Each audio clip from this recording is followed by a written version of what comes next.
Un saludo a todos los alumnos, quienes habla es el cirujano dentista Alfonso López Nova y bienvenidos a la introducción de la quinta semana de clases virtuales. El tema de esta semana es uso racional de medicamentos en el sector público.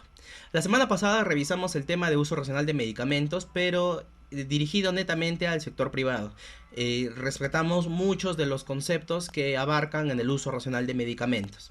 Muy bien, pero para entrar directamente a la introducción vamos a resolver el cuestionario de la semana pasada. Cabe mencionar que este cuestionario estuvo presente prácticamente la mitad de la primera semana con la semana pasada, puesto que el curso lo hemos empezado un poco tarde por, bueno, algunos cambios que hubieron internos. Y la presentación sería la del primer cuestionario acerca del tema de promoción de salud. Muy bien, pregunta 1. ¿Cuáles son los tipos de prevención de salud que existen? Entonces tenemos primario, secundario, terciario, único y mixto, primario y secundario, 1A, 2B y 3C. Respuesta, primario, secundario y terciario. Les repito un detalle que les estoy mencionando a todos los alumnos. Todo el contenido de los cuestionarios está presente en las diapositivas, está presente en las ponencias, en las exposiciones. ¿Correcto? Entonces, es la única forma como yo puedo medir que ustedes están poniendo atención a las presentaciones. ¿Listo? Entonces, todo el contenido está netamente presente en las presentaciones. Muy bien, pregunta número 2. Acorde a la prevención de salud, ¿cuál no corresponde? Una extracción dental. Muy bien, porque vamos a ver las opciones. Tenemos inmunización de sarampión, papera rubiola, inmunizaciones de menores de 1 año, capacitación de síntomas respiratorios para pacientes con TB. Entonces, cuando yo hablo de prevención, acuérdense, prevención es antes de. Simple y sencillo como eso, como podemos ver en la imagen, es un escudo, es una precaución que nosotros tomamos. Todo lo que va a corresponder a prevención va a ser antes de ya tener un problema, antes de tener una patología. Yo, como soy odontólogo, les he puesto el caso más bonito, que es nuestra respuesta, extracción dental, puesto que yo lo refiero así. Cuando un paciente no tiene una prevención, cuando un paciente no tiene un cuidado, ¿correcto? Llega hasta el límite, llega hasta lo más extremo, que es la pérdida de un diente, que es la extracción dental. Entonces, todo lo opuesto a llegar a lo último que queda es prevención. Muy bien, entonces cuando ya el paciente presenta una caries, cuando el paciente ya presenta dolor, lamentablemente ya no puedes hacer prevención porque ahí tienes que hacer un mantenimiento, ahí tienes que hacer un tratamiento. ¿Listo? Entonces es importante que ya tengan ese concepto muy bien grabado.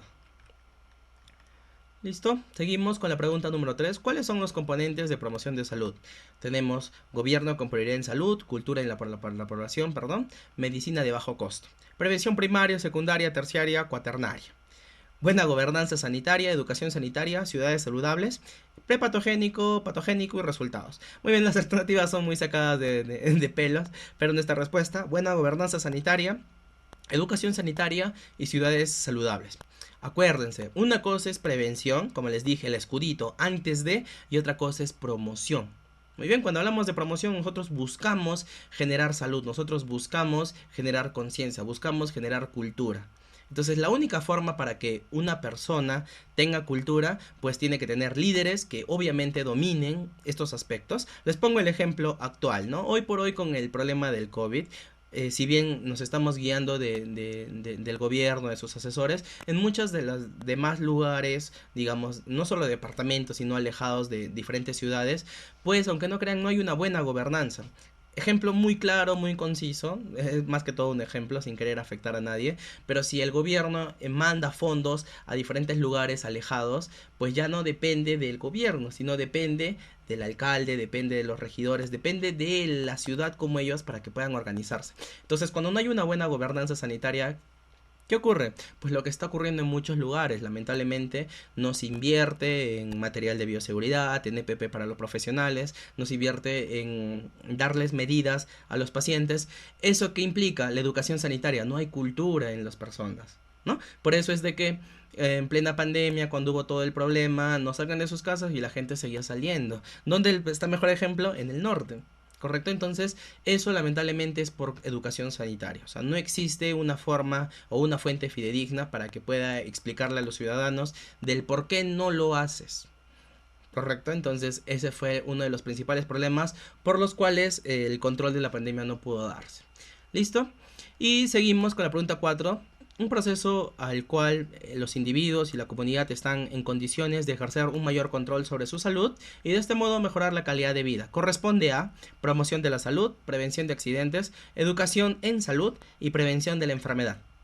Recordemos esto es parte de la diapositiva. ¿Qué es promoción de la salud en el Perú?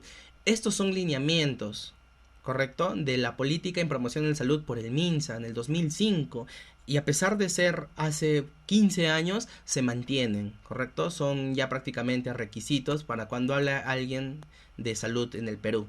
Dice lo mismo, lo cito: un proceso que busca desarrollar habilidades personales y generar los mecanismos administrativos, organizativos y políticos que faciliten a las personas y grupos tener un mayor control sobre su salud y mejorarla. Busca lograr un estado de beneficio físico, mental y social en el que los individuos y o grupos puedan tener la posibilidad de identificar y lograr aspiraciones, satisfacer necesidades y poder cambiar o hacer frente a su entorno.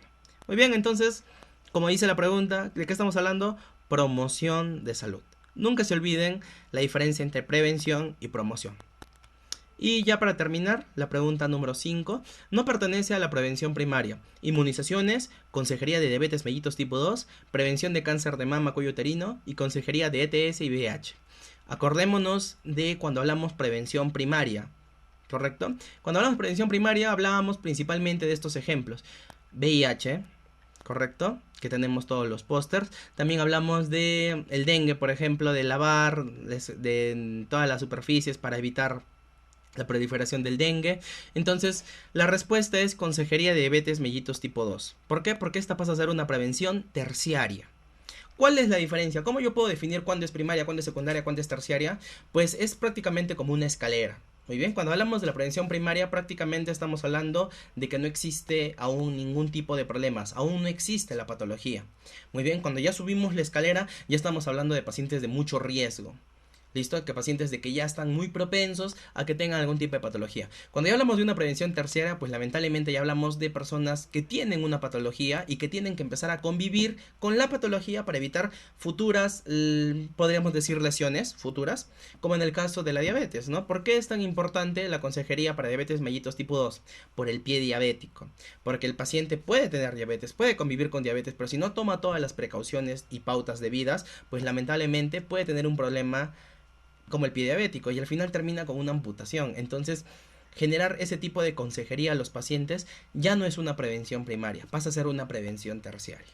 Y ya para terminar, muchos siempre confunden este aspecto. Hablamos de prevención como un antes de una patología, ¿no es cierto? Sin embargo, la prevención también puede ser cuando yo tengo la patología, pero quiero hacer, o bueno, quiero evitar posibles problemas a futuros, ¿no? Como es el caso de la diabetes en este ejemplo, pero acuérdense, es una escalera: prevención primaria, prevención secundaria, prevención terciaria. Listo, entonces depende mucho del criterio y obviamente de conocimientos que poco a poco ustedes irán obteniendo con el paso del tiempo en su carrera profesional. Y listo, entonces el tema de esta semana, acuérdense, uso racional de medicamentos en el sector público. ¿Listo? La semana pasada vimos del sector privado.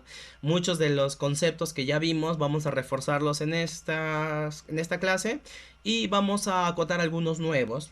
¿Listo? Porque el manejo en un sector público de en un sector privado obviamente es muy distinto. Ya para terminar les comento que cada vez que se haga una presentación o unas diapositivas, pues van a venir de la mano con un cuestionario que corresponde al tema que se ha hecho. Por ejemplo, el cuestionario de esta semana va a corresponder a uso racional de medicamentos, no a uso racional de medicamentos en el sector público. ¿Correcto? Entonces, para llenar el cuestionario de esta semana van a tener que revisar la diapositiva que ya han debido revisar de la semana pasada y algunas pautas seguramente de esta diapositiva. ¿Listo? Los cuestionarios no son difíciles, son muy sencillos porque el contenido del cuestionario está implícito en sus presentaciones. Así que la única necesidad que ustedes tienen que hacer es revisar las presentaciones y con eso es más que suficiente. ¿Listo? Para terminar, los cuestionarios tienen una fecha de vencimiento, podríamos decir, que es de una semana, o sea que va a estar disponible hasta el lunes. Y para llenarlo tienen de 10 a 15 minutos, pero ojo, solamente hay un intento para hacerlo. ¿Listo? Estábamos probando, poniéndoles varios intentos, porque obviamente ustedes recién estaban sometiéndose a este nuevo tipo de fórmulas para hacer cuestionarios, qué sé yo, pero ahora es solamente de un intento, o sea que un intento y ahí termina todo. Pero háganlo con calma, háganlo con tiempo, lean las preguntas, lean todas las alternativas para hacerlo bien. Tienen de 10 hasta 15 minutos, pero casi siempre trabajamos en 10 minutos para que lo resuelvan. Así que no hay excusa para, para hacerlo mal, simplemente es cuestión de ver nuestras diapositivas, poner atención obviamente, hacer su cuestionario y más que suficiente. Listo, entonces no se olviden de revisar la presentación, está en la plataforma y también del cuestionario. Y conmigo será hasta la próxima semana, así que estamos en contacto para cualquier detalle, ya saben que pueden comunicarse conmigo y nos vemos. Gracias.